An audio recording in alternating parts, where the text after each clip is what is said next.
It didn't happen in 6 months. It didn't happen in a year. It didn't even happen in 2. And that was the hardest part, because every morning he woke up with the same dream and the same empty evidence. No applause, no results, no confirmation.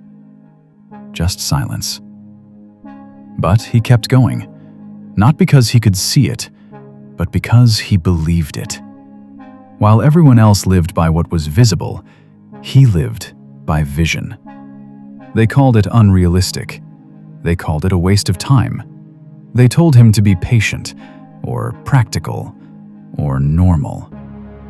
But the vision inside him wouldn't let him stop. So he wrote, even when no one published. He trained, even when no one watched.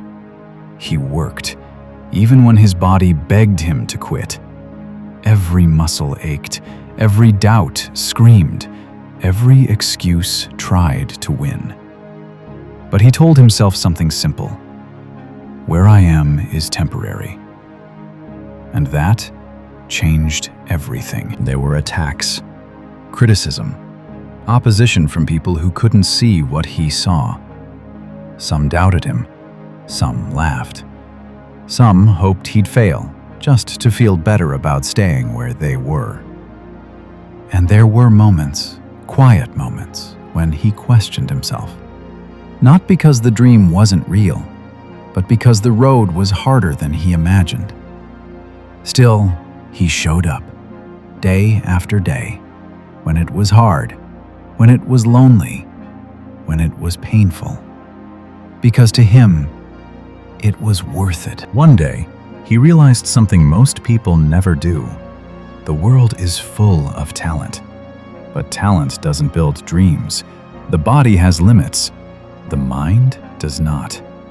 And if the mind isn't ready, the body will never follow. That's why most people quit. Not because they can't, but because they decide not to. He learned that change doesn't come from wishing. It comes from deciding. A real decision. Not I'll try, not I'll see. A decision that cuts off every other option. This or nothing. And once he decided, he committed.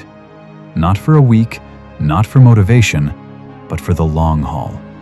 Whether it was easy or hard, he was doing this. He stopped looking for shortcuts. Because getting better isn't a trick, it's a campaign. A daily fight, an hourly war. Against weakness, against comfort, against laziness.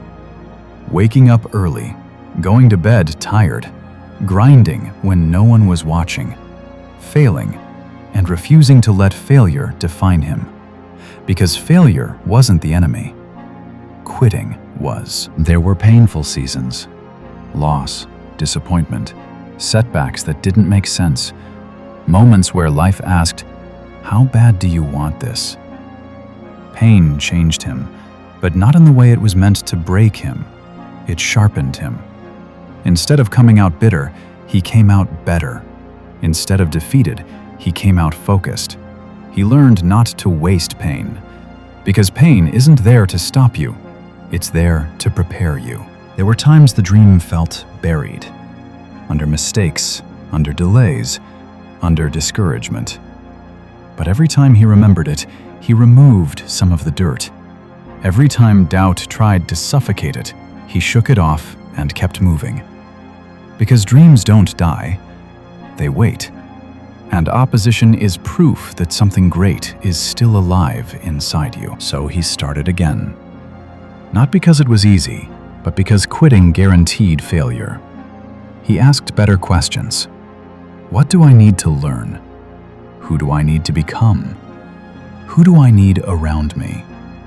And every day, before the world spoke to him, he spoke to his vision. He saw it, felt it, walked in it. Then he came back to the present and worked toward it.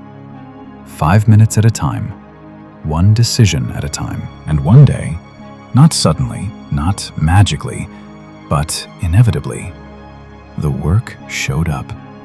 The growth appeared. the season changed. Because it always does. The adversity was temporary. The transformation was permanent. And when people finally asked how it happened, he didn't talk about talent. He talked about discipline. He talked about decisions. He talked about the season where nothing happened, except he refused to quit. Because dreams don't belong to the lucky, they belong to the relentless. And if you're still standing, still dreaming, still fighting, this is your moment. Start here. Start now. And whatever you do, don't quit.